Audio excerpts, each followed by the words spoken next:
Welcome to ACC.13. You know, the Board of Governors plays a critical role, really, in the management of the ACC and really interact with the members at all levels. And I'm thrilled to be joined by two of the Board of Governors chairs, the immediate past chair, Dipti Itchapuria, and David May, who's the current chair of the board. Thank you for joining me. It's great. So Dipti, let me ask you, you had a great year. I did. Lots of things going on. If you look back, what was the biggest accomplishment you think that the board did this year?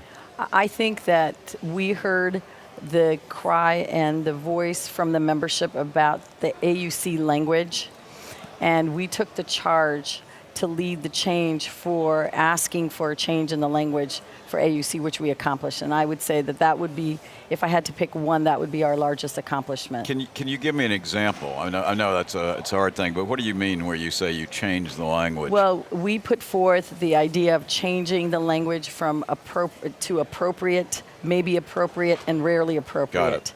And removing the inappropriate and the uncertain terminology. So I think the terminology of AUC is now changed, and that had a lot to do with the BOG's voice being heard. Super. Tremendous connotations of that. If you look back, what were the biggest issues that you think that the state chapters or the chapters faced? Well, I think there's always been challenges with regards to communication. What is the best way to communicate with the members? I think ACC provides a lot of member value. And how do we communicate that value to them is, I think, been the ongoing challenge. So when you asked about accomplishments, one of the other things is that we led the charge with the CardioSmart television. Absolutely. And David will tell you that Texas is piloting a project with the CardioSmart television, and how to reach the members via that, and also to reach the patients so that they understand what ACC is and what it means to be FACC. That's a great thing. David, let me get you to jump in, because I think that's a bit, when I try to tell, I tell patients I'm going to the American College of Cardiology, they say, you're getting a degree or something. So, I think this idea of communicating with patients is tremendous. Yeah. I think that it ties in beautifully with the concept of patient-centered care. Right. And the college is making a very strong push to educate the patient, to allow shared decision-making. And the CardioSmart television that Dr. Chapuria mentioned is going to be a fabulous tool. Tell me, Dipti said that Texas, where you live, is really spearheading this. Give me an example of how you envision this being rolled out. We convinced a variety of the practices in Texas to put the product in their waiting room, which gives a loop to the patients of real educational material. That part is fairly straightforward.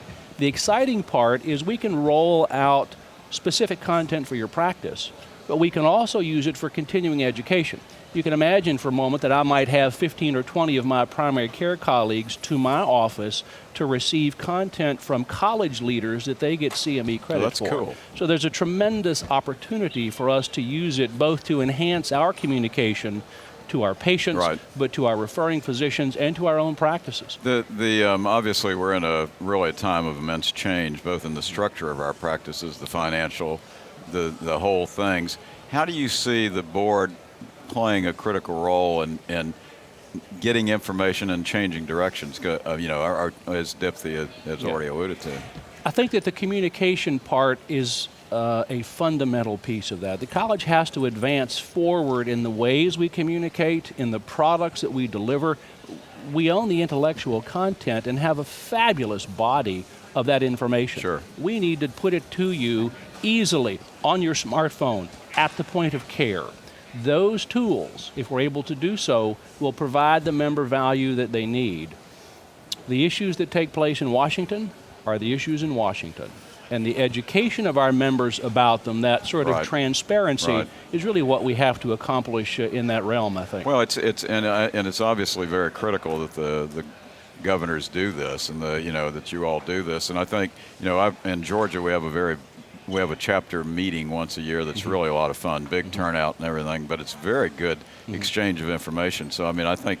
Do you all have to visit? Have you visited a lot of the chapters? Yes. Unfortunately, you do. I don't think you came to Georgia this year. But no, but I'm actually coming to Georgia this coming year. Good. But do you go out and visit the chapters? We do. We go out and visit the chapters. We go to a lot of the annual meetings for exactly that purpose. It allows us to understand what's happening there. It allows them to ask questions that they might not ask in a larger venue, such as this one. And it helps us to get a sense of what's really happening in each state and on the ground. Absolutely.